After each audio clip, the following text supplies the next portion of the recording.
বাঙালি খানায় সবাইকে স্বাগত।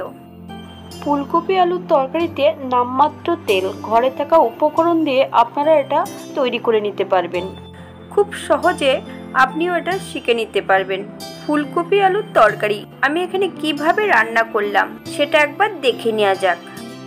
আজকে আমি তৈরি করব আলু ফুলকপির তরকারি।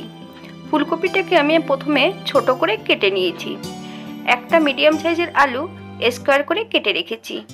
গরম জলে 10 মিনিটের জন্য ফুলকপিগুলোকে ভিজিয়ে রাখবো। সম্পূর্ণ জলটা ভালো করে ফুলকপি থেকে ঝরিয়ে নিতে হবে। কড়াইতে 2 চামচের মতন সাদা তেল অ্যাড করেছি। ফোড়নে রেখেছি কাশ্মীরি মেথি পাউডার 1 চামচ। কাশ্মীরি মেথি পাউডার থেকে সুগন্ধ বেরোলে আলু আর ফুলকপিটা অ্যাড করব। সঙ্গে 1/2 চামচ নুন আর 1/2 চামচ হলুদ গুঁড়ো।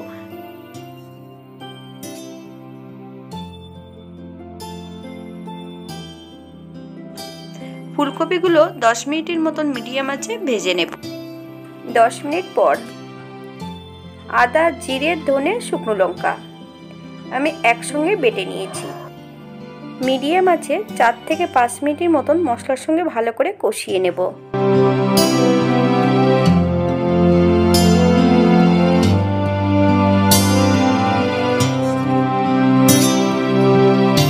মিডিয়াম সাইজের একটা টমেটো, একটা পেঁয়াজ, 4-5 কোয়া রসুন 4 থেকে 5 মিনিটের মতন বেশ কড়াইতে ভালো করে ভেজে নিতে হবে। পেঁয়াজ রসুনটাকে ঠান্ডা করে নিয়ে বেশ ভালো করে একটা মিহি পেস্ট বানিয়ে নিতে হবে।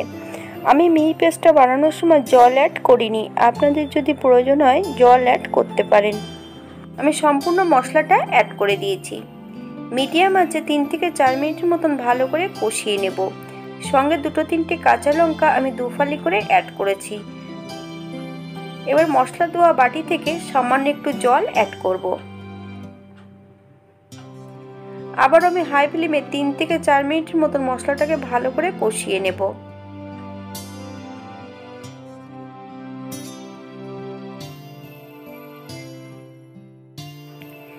এক চামচ চিনি অ্যাড করব। আপনারা স্বাদ অনুসারে নুন চিনিটা অ্যাড করবেন। ঈষৎ উষ্ণ 1 বাটি গরম জল অ্যাড করেছি। আপনারা জলটা নিজস্ব পরিমাণ মতন দিয়ে নেবেন। 3 থেকে 4 মিনিটের মতন মিডিয়াম আঁচে আমি আবারও রান্না করে নেব। 5 মিনিটের জন্য ঢাকা দিয়ে দেব।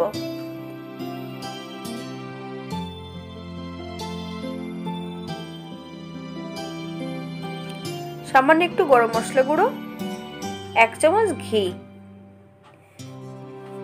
বেশ ভালো করে একটু মিশিয়ে দেব।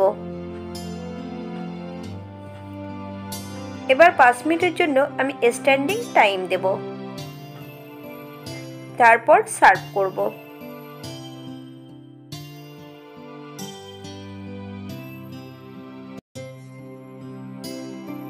এটা যেমন দেখতে ভারী সুন্দর হয়েছে, এটা গরম ভাতে, লুচি, পরোটা সবকিছুর সঙ্গে অসম্ভব ভালো লাগবে।